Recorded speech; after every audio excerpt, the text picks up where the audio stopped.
A lot. He broke the record for single season.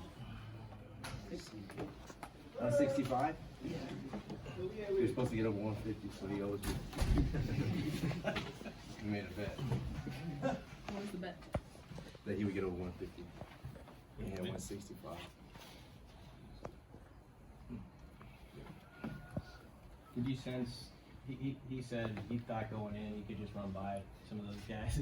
That's the way he is. Did you feel that was a matchup though going in? Yeah, I think I said earlier this week, I knew they had a good front seven. The linebackers are good. The defensive line is real active. But I didn't feel like that they could guard any of our receivers, and I definitely didn't think they could run the trade. And then that showed. When we go up quick in the first quarter, I mean, you have 150 plus passing yards in the first quarter. That's a pretty good sign. And you know, our goal was to just take the top off of the defense today, and we did a good job of that. We hit most of the shots that we took, so we executed the game plan pretty much. It was our game plan to just go after we knew that they had to cover in space, and that's what we were trying to do. One of the starting corners was out, so they had to rotate some of the backups, and we just tried to get Trey matched up with a lot of different DBs. Describe that moment. It's been since 2014 since Nebraska's won, to go over to the Iowa sideline and take that trophy. I mean, what was that moment like for you guys? Winning feels good, and losing sucks, and it just felt good to win today, no matter what's on the line. I didn't even know that they handed out a trophy until right before the game. I guess it's called like the hero something. I don't know. I'm from Oklahoma City. I don't know anything about the Big Ten, so I heard that they give out a trophy for the Nebraska-Wisconsin game, also for the Nebraska-Iowa game. So it was big for us to get that trophy and take it from them. I didn't know it had been that long since we beat Iowa, but I'm happy to be a part of it, and it's definitely a good way to finish out the season and just finish strong and end on a high note.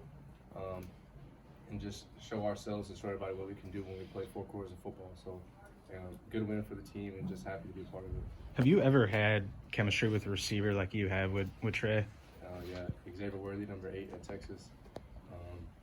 We had really good chemistry last year, and he had a lot of touchdowns, and he accounted for a lot of. I think I had like 24 touchdowns last year, 5 rushing, but he had a lot of the touchdowns last year for sure. And one of his longest was a bubble that he took 75 yards. So it was really good to get here with Trey this season. We started to build a chemistry in the off season. First time I saw him in the Hawks indoor facility, we started running routes, and I remember the first day we ran routes, we had about 3 or 4 incompletions. Our first time throwing together, and every time after that, we said we're gonna have no incompletion. So just working with him this off season, and he's gonna be a good player, and I'm really happy for Trey and happy for the way he played this season. After the Ramir fumble, the stadium's kind of going crazy. Yeah. I mean, but what were you hearing from guys on the sideline? And it had to be a little tough for you because you're trying to run the clock, and so the throwing game was taken a little bit out of the equation. And what was that like for you? Yeah, I mean, I just try to execute whatever play is called. And he said, Coach on the headset before that series said, we're going to go under center, break the huddle at 12 seconds and snap it at 3 or 1 second. So that's what my job was. And I just told the running backs, either put 2 hands on the football or just try to make sure you lock the elbow and secure it all the way through the ground. And, it's a lesson learned. We move on from it. But, we made it way closer than it had to be. Honestly, I think we could have thrown for 400 or 500 yards, so I would have liked to just keep throwing the ball down the field. One of the last drives we got into a 3rd and 17 or 3rd and 16, whatever it was, and threw a post corner to Trey, and he picks up, almost all the yards. And I was ready to go under center and go QB sneak on it, but we decided to punt it. So, the fumble was obviously unfortunate, but we bounced back from it. It was a crazy 4th quarter. We made it way closer than it had to be, but we came out with the W. That's all that matters. Two more for Casey.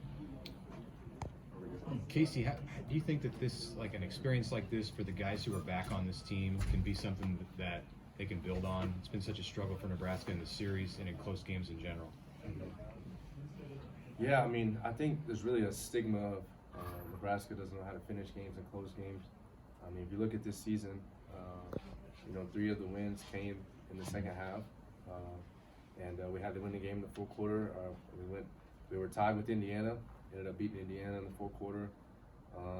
In the North Dakota game, we had to pull away in the 4th quarter, won that game. Against Rutgers, we're down 13 at halftime, come back and win that game.